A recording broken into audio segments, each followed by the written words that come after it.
de cela que le Créateur de tout l'univers, du monde visible et invisible, a quitté le ciel pour la terre, en prenant la forme d'un serviteur, né d'une vierge femme, conçu par la vertu du Saint-Esprit. Jésus-Christ, malgré son apparence humaine, en lui habitait toute la plénitude de la divinité, parce qu'il n'était pas que le Fils de l'homme, il était aussi le Fils du Dieu vivant, celui que tous les anges des cieux adorent. Il est le seul envoyé de Dieu qui a apporté aux hommes la grâce et la faveur divine d'être sauvés et d'avoir, par la foi en son nom, la vie éternelle. Connaître le Fils de Dieu, tel est le terme de la méditation.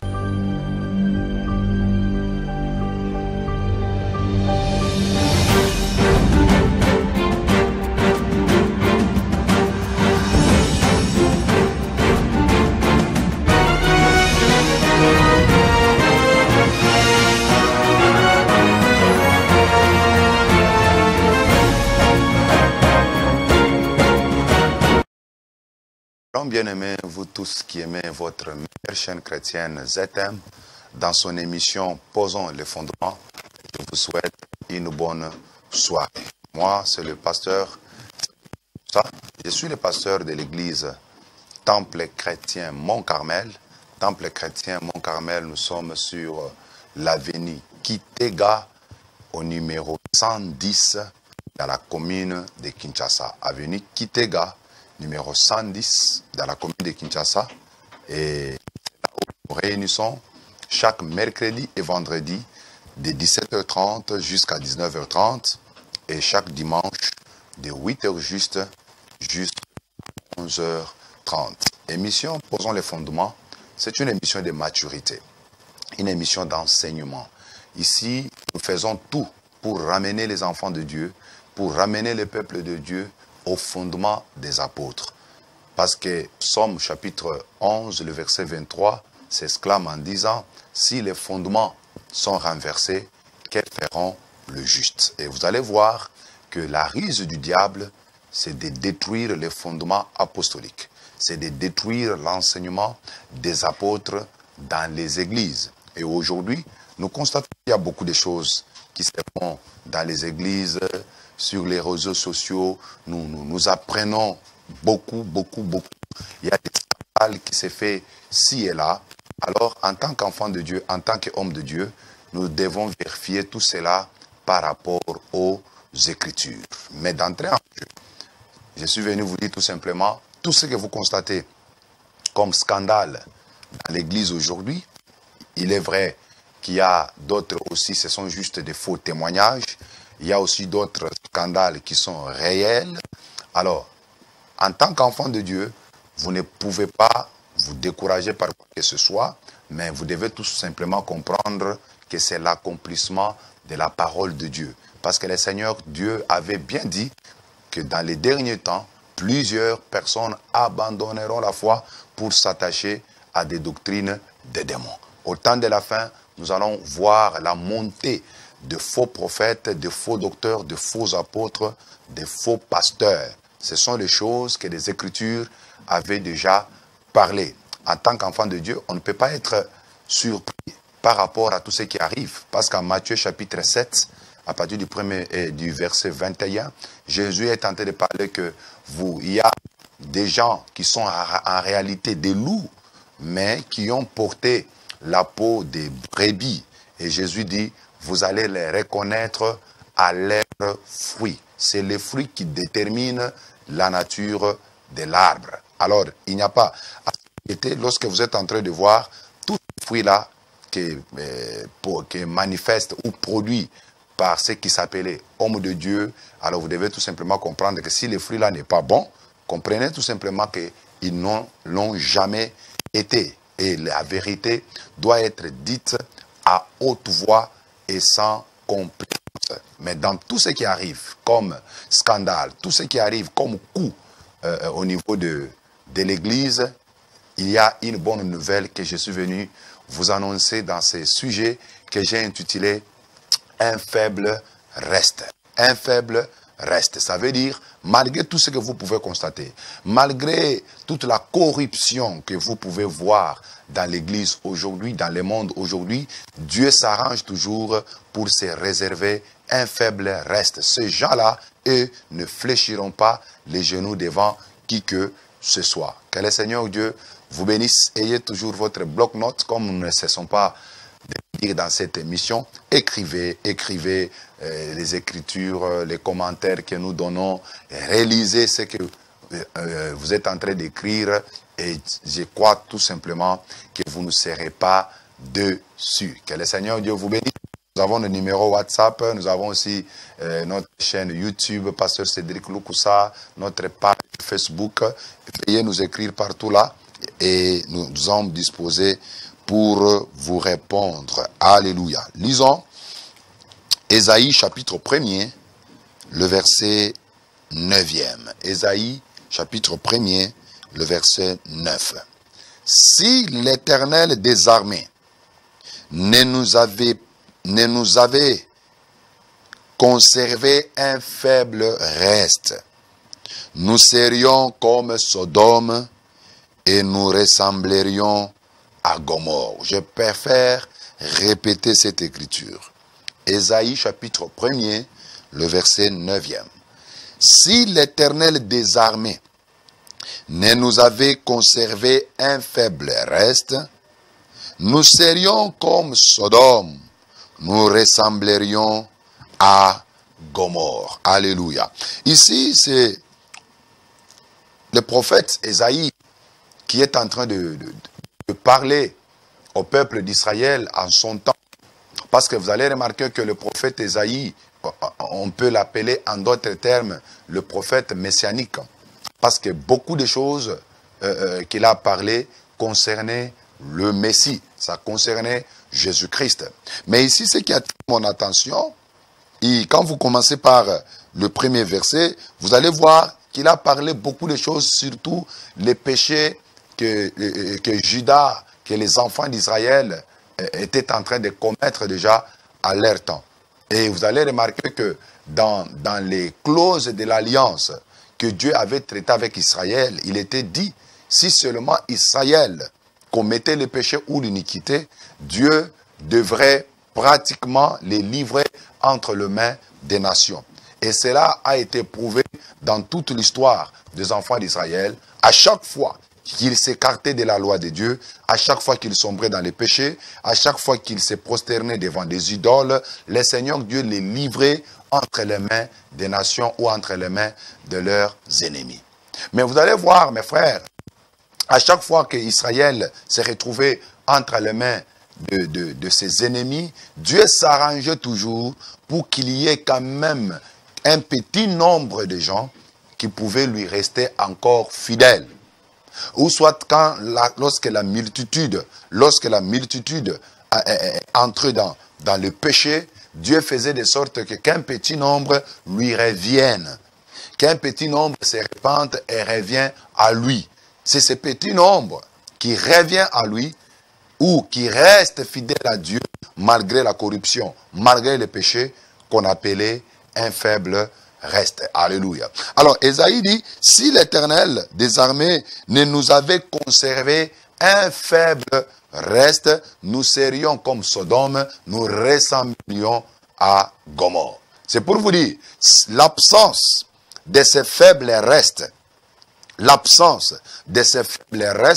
devrait amener un très grand jugement sur les enfants d'Israël, la totalité ou la majorité des enfants d'Israël. Donc, si Israël était un peu protégé, si Israël pouvait encore vivre devant la face de Dieu, c'était grâce à ces faibles restes. Sinon, le pays devrait ressembler à Sodome et à Gomorrhe. Et vous savez bien que en Genèse chapitre 19, vous connaissez les sorts de Sodome. Parce que dans la ville de Sodome, je vais en parler un peu en avançant, la ville tout entière était plongée dans les péchés, jusqu'à tel point que Dieu s'est décidé pour détruire les deux villes, Sodome et Gomorrhe. Vous voyez, Dieu s'est décidé pour détruire, et en fin de compte, Dieu avait détruit Sodome et Gomorrhe par le feu. Alors Ésaïe veut nous montrer que s'il n'y a pas un faible reste, c'est fini, les villes ou la ville devrait être anéantie, la ville devait être détruite, Jérusalem devait être détruite. Donc la notion de faible reste est mentionnée vraiment dans ces livres ici d'Ésaïe, qui n'est pas vraiment un petit livre. Vous pouvez le voir même en Ésaïe chapitre 4, le verset 3. Ésaïe chapitre 4, le verset 3. La Bible dit, et les restes, je peux commencer même par 2. En ces temps-là, les germes de l'Éternel aura de la magnificence et de la gloire. Et le fruit du pays aura de l'éclat et de la beauté pour les rescapés d'Israël. Et les restes de Sion, les restes de Sion, les restes de Jérusalem seront appelés saints. Alléluia. Quiconque à Jérusalem sera inscrit parmi le vivant. Alléluia. Donc, vous voyez que les restes, ils seront appelés saints. En d'autres termes, lorsqu'on parle du reste, on peut remplacer le mot là reste par les survivants. Les survivants. Quand on parle d'un survivant, c'est quelqu'un qui a échappé à un accident. C'est quelqu'un qui a échappé à un danger de mort. On peut l'appeler survivant ou bien un rescapé. Alléluia. Donc, il y avait une destruction qui a frappé, par exemple, une ville ou une communauté ou une famille. Mais les personnes qui vont survivre, on les appelle les rescapés ou le reste. C'est vraiment très important. Alors, Ésaïe est en train de parler pour dire que pour les restes de Sion, les restes de Jérusalem, ils seront appelés saints. Donc, quand on parle du faible reste, c'est une race des saints. Ce n'est pas une race qui peut se plonger dans la boue du péché et de la corruption comme tous les autres. Non. Cette race, cette catégorie, c'est une race des saints, une race des gens mis à part. Une race des gens appelés et mis à part, séparés du péché, séparés de l'iniquité et séparés de la corruption. C'est cela qu'on appelle saint. Et mes frères, quand on parle de l'église, en fait, l'église, c'est ces petits troupeaux de gens. Alléluia. N'oubliez pas qu'au temps de Jésus, Jésus parlait à la foule. Jésus parlait aux 72 disciples. Mais parmi les 72, il avait encore les 12. Et il les appelait petits troupeaux. Ces petits troupeaux-là, c'est ça les faibles restes. Alléluia. C'est une race tirée de la foule. C'est un petit nombre de gens tirés de la multitude, mais qui doivent devenir ou pour former une race divine, une race des saints. Et c'est très important, mes frères, c'est très capital, c'est très important. D'ailleurs, quand nous parlons de le faible reste, pour ceux qui écrivent, c'est une partie du peuple qui se désolidarise de la majorité du peuple rebelle. Les faibles restes, c'est une partie du peuple qui se désolidarise de la majorité du peuple rebelle. C'est-à-dire la majorité des gens est rebelle. Mais une petite partie de gens, un petit groupe de gens qui vont se distinguer des autres, qui vont se distinguer des rebelles. Ce sont eux, ou ces petits groupes-là, qu'on va appeler un faible reste. Et cette majorité, plutôt cette minorité, elle est soit celle qui garde la foi, alléluia, la minorité là, ou les faibles restes, ce sont les gens qui gardent la foi même dans les moments difficiles. Vous voyez tout ce que nous constatons comme scandale dans l'église aujourd'hui. Si tu n'es pas parmi les faibles restes, tu vas abandonner la foi. Tu vas dire, voilà, si les pasteurs eux-mêmes peuvent faire ceci ou cela, si tel peut faire cela, à combien plus forte moi ici qui est dans les bancs. Et quand tu dis seulement ce langage-là, cela nous prouve réellement que tu n'avais jamais cru en Jésus. Tu n'étais jamais né de nouveau. Et tu ne fais pas partie de ces faibles restes. Les faibles restes gardent la foi malgré les scandales. Les faibles restes gardent la foi malgré les péchés. Tous peuvent se corrompre, mais il y aura toujours un petit nombre de gens qui vont se désolidariser de la corruption. C'est ce petit nombre de gens-là qu'on appelle le faible reste. Et ça existe toujours. Ça existe toujours. Parce que dans chaque génération, Dieu se réserve toujours un faible reste. Alléluia. Le petit troupeau. C'est à eux que le royaume de Dieu est réservé. Si tu ne fais pas partie de ces faibles restes, si tu ne fais pas partie de ces petits troupeaux, tu n'es pas digne pour le royaume. Laisse-moi vous dire que tout le monde n'hériteront pas le royaume de Dieu. Plusieurs d'ailleurs vont rater le royaume de Dieu. Avez-vous oublié la parole de sagesse que Jésus avait donnée par rapport à la porte étroite et la large porte? Oui, il y a deux voies dans la vie de tout homme. La voie, la grande voie, c'est elle qui amène à la perdition. Et la petite voie, c'est elle qui amène à la vie éternelle. Et Jésus dit, la grande voie, plusieurs personnes empruntent cette voie-là. C'est pour vous dire que Jésus lui-même avait déjà annoncé que plusieurs personnes seront perdues. Plusieurs personnes seront perdues et Satan est en train d'y travailler sérieusement pour perdre plusieurs personnes. Mais la petite voie, les chemins resserrés, on appelle ça chemin resserré parce qu'il n'y a que moins de personnes qui peuvent découvrir cela. Et c'est un chemin des gens qui ne sont pas complaisants. Parce qu'aujourd'hui, le monde est devenu complaisant et l'église est devenue aussi complaisante. Et on ne peut pas se taire. Il faut, le mal, la Bible dit, il ne faut pas participer aux œuvres des ténèbres, mais condamnez-le. Le mal, on le condamne. Le péché, on le condamne, qu'il vient de qui que ce soit. Il faut le condamner. Alléluia. C'est très important. La deuxième des choses, cette petite minorité est composée de gens qui reviennent au Seigneur. C'est-à-dire quoi? Ça peut arriver. Ça peut, je dis bien, ça peut arriver. Par accident, que quelqu'un tombe ou que la majorité tombe dans les péchés. Parce que c'est ce que Satan veut. Satan aime que plusieurs personnes pêchent.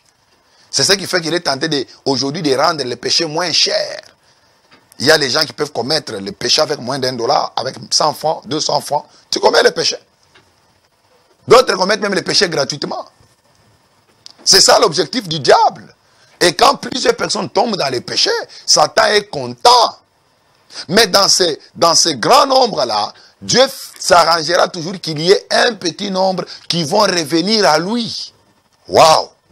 Un petit nombre qui va revenir à Jésus, qui va revenir à Dieu.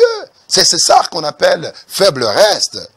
Et aussi, ces faibles restes va bénéficier de la miséricorde du Seigneur. Parce que quand vous revenez à Dieu, vous allez bénéficier de sa miséricorde. Si tu ne reviens pas à Dieu, tu t'endurcis dans le péché.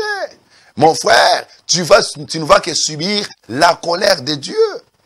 En Apocalypse chapitre 2, le verset 5, l'Écriture dit, parlant de l'Église, les messages adressés à l'Église d'Éphèse, la parole du Seigneur dit, souviens-toi de là où tu es tombé.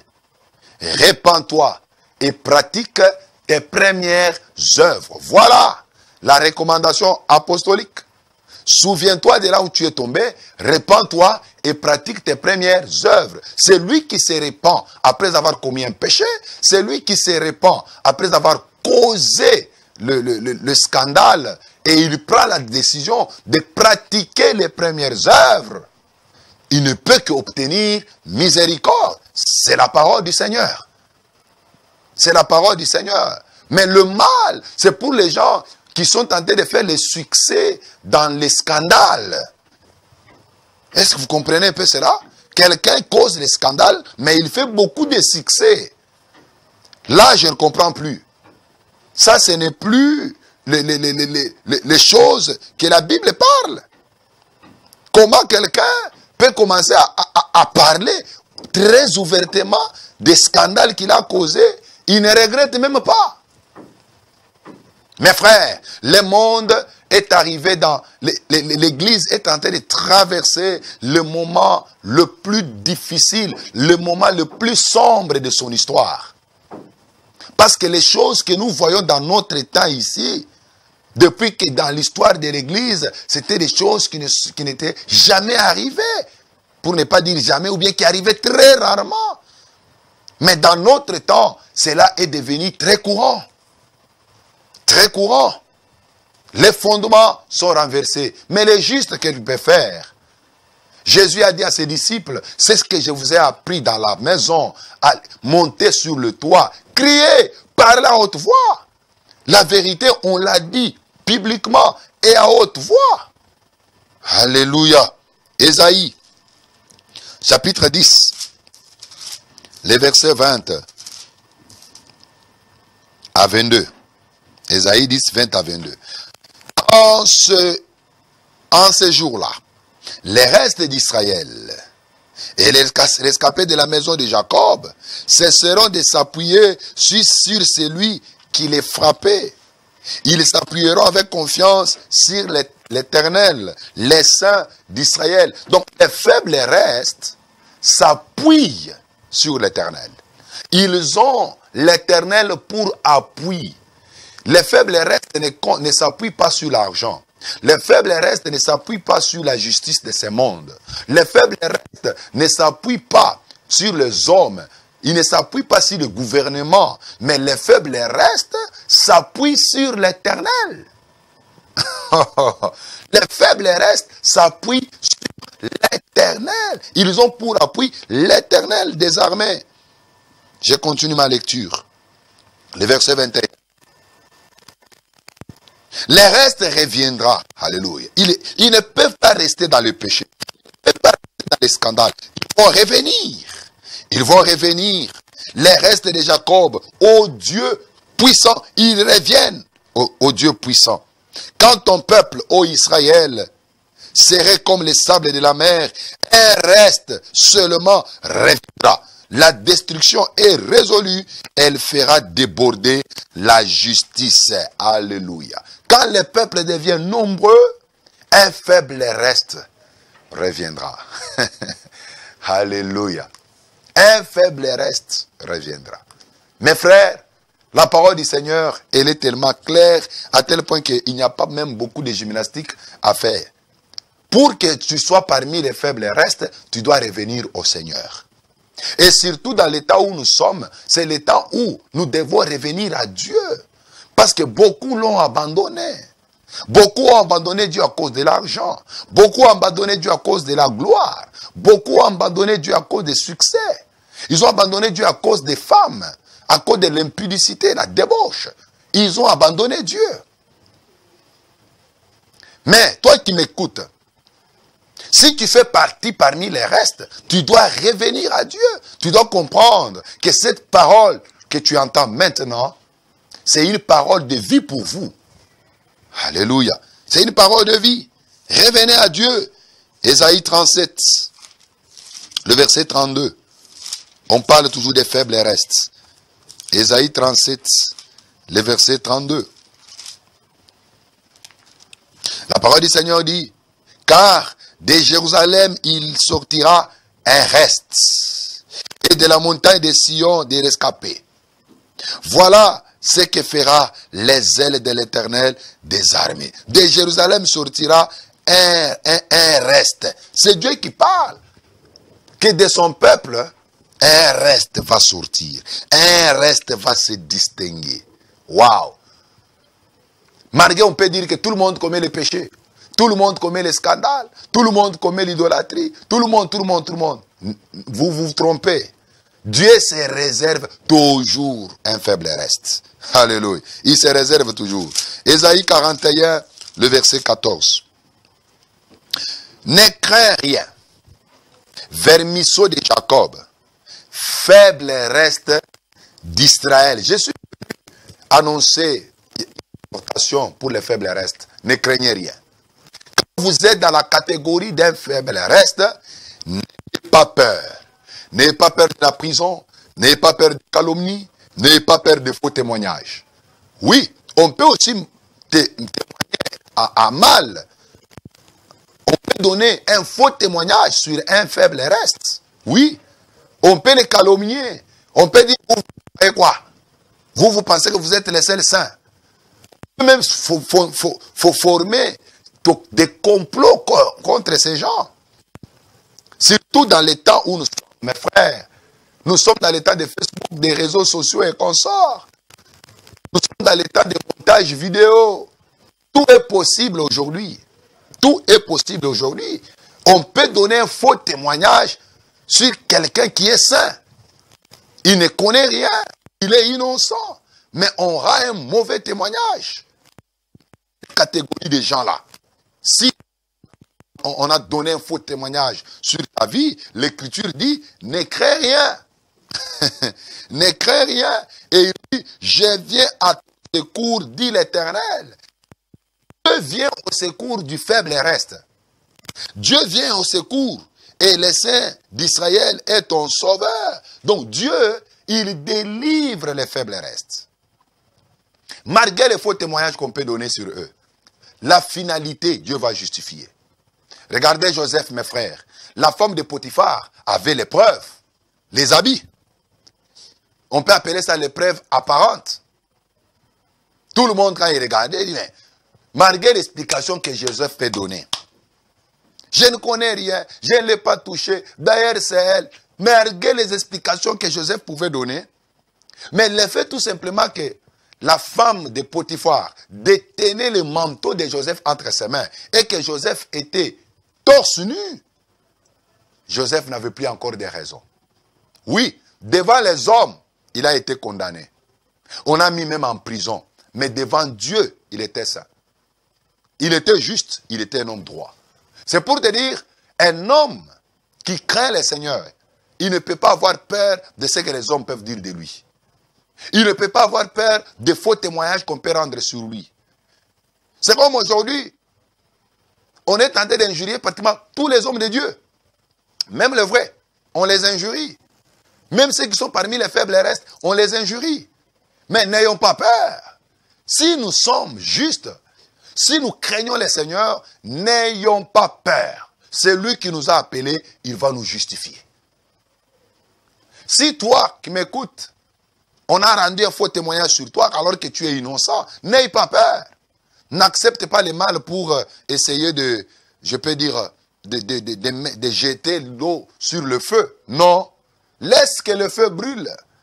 Quand le feu brûle, là, le fait que toi tu es l'or, tu vas devenir encore pur davantage. Tu vas briller davantage. Lorsque la lumière du Seigneur viendra pour éclairer et donner la clarté de la chose, donner la vérité du fait, bien-aimé, tu vas encore briller davantage. C'est ce que je te dis. Ne crains rien si tu es parmi les faibles restes. Jésus viendra à ton secours. Alléluia. Alors, il y a une phrase très importante que j'ai notée ici et que je voulais que vous les notiez aussi. Dieu travaille toujours avec les faibles restes pour restaurer la totalité. Dieu travaille toujours avec les faibles restes pour restaurer la totalité, réformer la totalité. Alléluia. Dieu, il est toujours du côté de ceux qui sont parmi les faibles restes. Nous allons nager maintenant dans les Écritures avec quelques exemples bibliques pour confirmer que dans chaque génération, Dieu se sert toujours d'un faible reste. Il se réserve toujours un faible reste. Prenons le premier exemple, c'est l'exemple de Noé et de sa famille. Les temps de Noé et de sa famille. Je suis en Genèse chapitre 6, le verset 1er au verset 8e. Lorsque les hommes eurent commencé à se multiplier sur la face de la terre et que les filles leur furent nées, le Fils de Dieu virent que les filles des hommes était belle, et ils en prirent pour femme parmi toutes celles qu'ils choisirent. Alors l'Éternel dit, mon esprit ne restera pas à toujours dans l'homme, car l'homme n'est que chair et que ses jours seront de 120 ans. Le géant était sur la terre en ces temps-là, et il en fut de même après que les fils de Dieu furent venus vers les filles des hommes et que leur eurent donné des enfants. Ce sont ces héros qui furent famés dans l'Antiquité.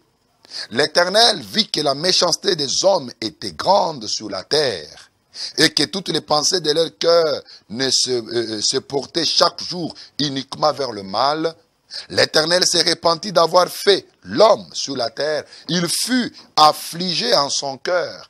Et l'Éternel dit, j'exterminerai de la face de la terre l'homme que j'ai créé, depuis l'homme jusqu'au bétail, aux reptiles et aux oiseaux du ciel, car je me répands de les avoir faits. Mais Noé, alléluia, mais Noé trouva grâce aux yeux de l'Éternel. Parole du Seigneur. Oh, mes frères, quel temps! Quel temps! Noé est parmi les personnes qui ont vécu dans un monde de corruption, où la majorité, pour ne pas dire tout le monde, était corrompu dans les péchés. Mais Noé s'est distingué. Il fait partie des faibles restes. Regardez les choses qui étaient arrivées au temps de Noé. La Bible dit, les hommes, quand les hommes eurent commencé à se multiplier, première chose qui était arrivée au temps de Noé, la multiplication des hommes sur la terre. Avant le déluge, mes frères, les hommes étaient devenus très nombreux sur la terre. Quand vous remarquez aujourd'hui, mes frères, le monde compte plus de 7 milliards d'habitants sur la terre. Plus de 7 milliards. Parce que Jésus nous a parlé à Matthieu 24 que ce qui était arrivé au temps de Noé arrivera de même au jour du Fils de l'homme. La question que nous nous posons, sommes-nous aujourd'hui au jour du Fils de l'homme? Est-ce que Jésus est à la porte? Est-ce que Jésus est prêt à venir?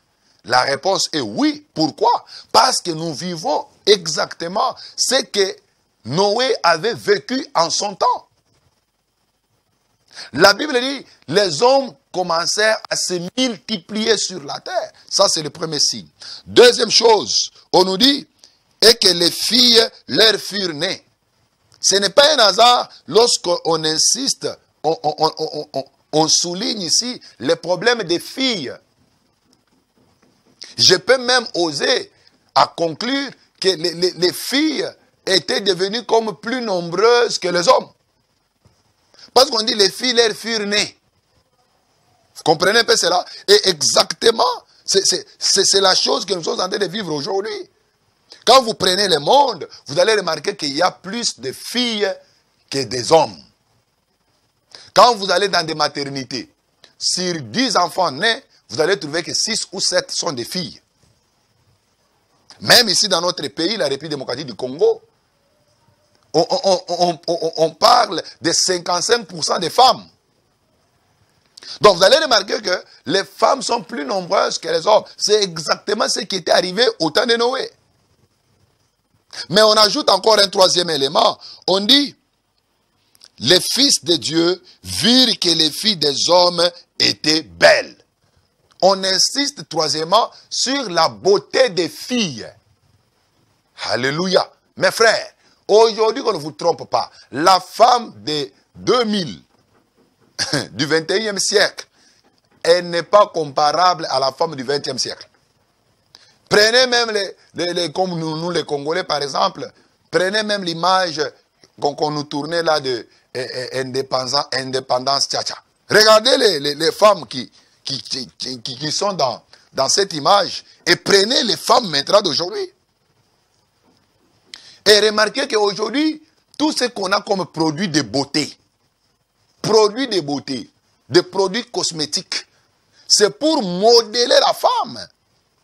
Et la femme, au temps de la fin, est en train de devenir encore plus belle qu'auparavant. Et c'est exactement ce qui était arrivé au temps de Noé. Et Satan, il est aussi derrière cette beauté de la femme. C'est pourquoi vous allez voir que la plupart des femmes ne sont plus naturelles. La plupart des femmes ne sont plus naturelles. Vous allez voir même les filles noires, c'est toujours à devenir des filles bronzées. Vous voyez un peu cela. Regardez ce qu'on a comme mèche dans les marchés. Vous voyez un peu cela. Vous allez voir que Satan est en train de modeler la femme. La femme aujourd'hui est devenue comme un moyen pour faire de la publicité. Regardez la plupart des publicités pour attirer les clients. Qu'est-ce qu'on fait? On utilise toujours le visage d'une femme. Si la femme n'intervient pas dans une publicité, c'est comme si la publicité n'a pas d'impact. Et regardez le type de femmes qu'on nous met dans les publicités. Regardez le type de femmes qu'on présente à la télé, dans des théâtres. Regardez, c'est grave, mes frères. C'est grave. Et c'est là, Satan les fait sciemment. Il les fait sciemment. Regardez même les filles, les femmes journalistes. Regardez la manière dont elles s'habillent. Ce sont des choses qui dépassent l'entendement. Et Satan est derrière tous ces mouvements-là. Ce qui est grave, c'est que moi j'aime bien les appeler les femmes ou les filles kamikazes. Elles sont même dans les églises. Nous les avons fui dans le monde et nous ont suivis même dans les églises. Regardez même les soi-disant clips chrétiens. Soi-disant clips chrétiens. Ça n'a rien de différence avec les clips mondains. Il n'y a plus de différence. Il n'y a plus de différence, mes frères. Il n'y a plus de différence. Pourquoi? Parce qu'on doit présenter le beau. On doit présenter la beauté de la femme. C'est grave aujourd'hui. C'est grave aujourd'hui. Regardez la plupart de ce qu'on appelle les mamans pasteurs, les intercesseurs, le protocole. Regardez-les. Il n'y a rien encore de Dieu dans ces filles-là ou dans ces femmes-là. Il n'y a plus rien de Dieu là-bas. Tout. Et on est en train de travailler seulement sur l'aspect extérieur. Et on est en train de travailler sur l'aspect extérieur. Regardez même certains hommes. Ils cherchent toujours à séduire par leur beauté. Même ceux qui sont à la chair. Vous allez trouver même des pasteurs, mais ils font tout pour présenter. Bon, les Kinois aiment bien appeler ça si c'est le look. C'est terrible, c'est terrible. Vous sentez que quelqu'un est en train d'adorer son image. Il travaille sur son aspect extérieur. Il en prend beaucoup de temps. Je ne refuse pas que tu sois propre. Mais il ne faut pas que ta propreté ou ta beauté commence à séduire les gens. Et c'est ce que nous constatons aujourd'hui, malheureusement. Cela était arrivé au temps de Noé. Et quatrièmement, on nous dit que les fils de Dieu sont allés maintenant vers les filles des hommes. C'est vrai qu'au niveau de l'expression fils de Dieu, il y a des débats. Il y en a ceux qui disent c'est parmi les descendants de Seth. Et les filles des hommes, ce sont les descendants de Caïn. Il y en a d'autres qui disent que les fils de Dieu, ce sont les anges qui ont été séduits par les filles des hommes à cause de la beauté des filles qui étaient sur la terre. Je ne suis pas là, ce n'est pas ma problématique aujourd'hui. Mais ce qui est vrai, on nous parle que les fils de Dieu ont été séduits par les filles des hommes. C'est ce que nous constatons aujourd'hui. Les fils de Dieu sont séduits par les filles païennes.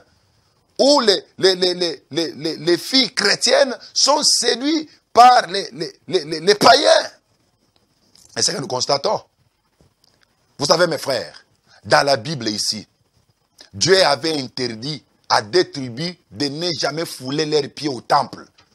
C'était les Moabites et les Ammonites. Dieu les avait interdits parce que les Moabites et les Ammonites sont ici de l'inceste. Ce sont les descendants de Lot. Mais les descendants par inceste. Dieu a interdit que de tels enfants n'entrent dans les temples. Qu'est-ce que je veux dire? Je ne veux pas dire que si tu es issu par inceste, tu n'as pas le droit d'entrer à l'église. Non, ce n'est pas ça. Mais je prends tout simplement que la race des Moabites, la race des Ammonites était différente avec la race des fils d'Abraham. Ils n'étaient pas les fils d'Abraham. C'est pourquoi Dieu les a interdits de ne pas fouler leurs pieds au temple. Mais aujourd'hui, nous avons des païens dans les églises. Nous avons des païens à la chair. Ces filles kamikazes-là, elles entrent dans les églises avec la mission précise. Faire tomber les hommes de Dieu. C'est ça la mission. Faire tomber les hommes de Dieu. Oui, quand elle entre dans une église, elle est en train de regarder quand même les frères qui sont engagés. Les frères qui craignent le Seigneur. Et ces frères-là deviennent la cible de ces filles-là kamikazes. Elles sont de la race de Delilah. Elles sont de la race de Jézabel. Elles sont de la race de Athalie. Elle, son objectif, c'est éliminer la race royale. C'était ça, Athalie, sa mission, après Jézabel. Elle avait levé son épée pour éliminer la race royale. Mais Dieu, dans son amour, il se réserve toujours. Alléluia. Il y a toujours un faible reste. C'est pourquoi, mes frères, nous devons parler de certaines choses ouvertement pour purifier l'Église. Beaucoup de gens qui causent des scandales dans l'Église n'ont jamais été des chrétiens. Leurs exemples, c'est toujours David était tombé, l'homme selon le cœur de Dieu. Salomon était tombé. Mais parlez de Paul qui était aussi tombé. Pourquoi vous ne parlez pas aussi de Pierre? Pourquoi vous ne parlez pas d'Étienne? Pourquoi vous ne parlez pas, vous ne parlez pas de Timothée, de Tite? Et n'étaient-ils pas des hommes avec le sang et la chair? Pourquoi ne sont-ils pas tombés? Et aujourd'hui, l'Église est devenue tellement tolérante. Tolérante. Non, mes frères. Au temps de Noé, les filles étaient devenues belles et elles ont parvenu à séduire le Fils de Dieu. Les fils de Dieu sont tombés dans les péchés. Ils sont tombés à cause de la beauté des filles. Oh Seigneur, délivre ton serviteur, délivre tes enfants, délivre ton église. Parce que les kamikazes sont parmi nous. Les Delilah sont parmi nous. Les Jézabel sont parmi nous. Les Athalie sont parmi nous. Et de tels types de femmes ou de filles, elles ne veulent pas qu'on leur prêche la doctrine de Jésus. Elles veulent venir à l'église comme elles veulent. Elles veulent s'habiller comme elles veulent. Elles peuvent être à mini-jupe, toutes les jambes dehors, qu'on ne parle pas. Si vous prêchez comme ça, ça c'est un message de condamnation. Dieu voit le cœur. Écoutez mes frères, Dieu voit et le cœur et le corps. Dieu voit le tout. Imaginez dans l'ancienne alliance, Dieu s'intéressait même à la couleur de la caleçon du sacrificateur. Et Dieu s'intéressait à ça. Où est-ce que vous avez mis 1 Timothée chapitre 2 verset 9? Une femme doit s'habiller décemment. Où est-ce que vous avez mis cette écriture-là? Mais aujourd'hui, vous allez voir les filles avec des longs talons comme ça. Tous les genoux ici dehors. Les poitrines exposées. Elles se maquillent exagérément. Plein de mèches jusqu'ici. Elles deviennent comme des sirènes. Elles entrent dans l'église. Des fois, on l'appelle protocole. Quand le pasteur est en train de prêcher, elle vient avec les mouchoirs pour essuyer son visage. Vous voyez un peu cela? Comment est-ce que les pasteurs ne vont pas tomber? Comment est-ce que les gens qui ont quand même une certaine notoriété ne vont pas tomber? Avec des choses comme ça. Et l'église est tolérante. L'église laisse passer. Parce qu'on a besoin des âmes. Oui, on a besoin des âmes. Mais tous ne sont pas des âmes. Il y a des loups qui viennent pour manger les brebis. Tous ne sont pas des brebis. Oh mes frères, au temps de Noé, là, on nous dit qu'il y avait des géants. Cinquièmement, il y avait des géants. On les appelle les Néphilim. Néphilim veut dire tomber. Tomber, c'était les gens qui dominaient les autres. C'est ce que nous constatons aujourd'hui. Il y a certaines personnes, il y a certaines autorités, il y a certains gouvernements qui dominent sur les gens, sur les autres. Ce sont des géants. Je ne vais pas entrer trop en profondeur là-bas. Mais on nous dit aussi, au temps de Noé, il y avait la méchanceté. La méchanceté des hommes était devenue méchants. Et septièmement, on nous dit que les cœurs des hommes étaient attachés par le mal. Regardez le degré de la méchanceté. Quelqu'un prend seulement une vidéo, il commence à larguer un faux témoignage sur l'autre pour le détruire. C'est la méchanceté. C'est la méchanceté. C'est la méchanceté. Et on dit, les cœurs des hommes ne se tournaient que vers le mal. Alors Dieu a regretté pourquoi il a créé l'homme. Exactement, je m'imagine, c'est ce qui est tenté de se passer dans le cœur de Dieu maintenant. Dieu est tenté de regretter pourquoi il a créé l'homme. Parce que le péché est tenté d'augmenter de temps en temps. Matthieu 24 nous dit, lorsque l'iniquité ça sera accrue, l'amour du plus grand nombre se refroidira. C'est ce que vous constatez, le péché est tenté de s'accumuler et l'amour de plusieurs personnes envers le Seigneur est tenté de diminuer. L'amour est tenté de se refroidir à cause des péchés qui se font même dans l'église. Mes frères, parlons la vérité. Mais malgré ce qui est arrivé au temps de Noé, Dieu s'est réservé toujours un faible reste. La Bible dit, Noé trouva grâce aux yeux de Dieu. Voilà, Noé trouva grâce. Le déluge est venu, le déluge a frappé toute la race corrompue. Malgré leurs milliards de nombres qu'ils étaient, Dieu, les déluges les a frappés, ils sont tous morts. Il n'y avait que Noé, sa femme, ses trois enfants avec leurs femmes. 8 personnes sur les milliards de gens. Qu'on ne vous trompe pas. Est-ce que Dieu peut laisser seulement mourir plusieurs personnes comme ça? Dieu va les laisser mourir. Il avait fait cela au temps de Noé. Dieu sauve que ceux qui se convertissent. Que vous soyez à 2, que vous soyez à 3, Dieu va sauver les 3 et il va frapper les autres. C'est pourquoi au temps de Noé, Dieu a frappé, il a frappé des milliards de personnes et il n'a sauvé que 8. Ils s'étaient entrés dans l'arche. L'arche, c'était un moyen de sauvetage pour Noé et sa famille. Et aujourd'hui, l'arche de Noé, c'est le Seigneur Jésus-Christ. Si tu entres en lui, si tu crois en lui, tu es sauvé. Si tu entres en lui, tu es épargné de la colère de Dieu. Lorsque Jean prêchait en son temps, Matthieu chapitre 3, verset 8, nous commençons à aller, à descendre. L'Écriture dit, il a vu des pharisiens venir, il a dit, vous, race de vipères, qui vous a appris à fuir la colère à venir? Qui vous a appris à fuir la colère à venir? La cognée est déjà à la racine de l'arbre. Et tout arbre qui ne produira pas de bons fruits, il sera coupé et jeté dans le feu. Le jugement de Dieu existe, qu'on ne vous trompe pas. Mes frères, ce n'est que le début.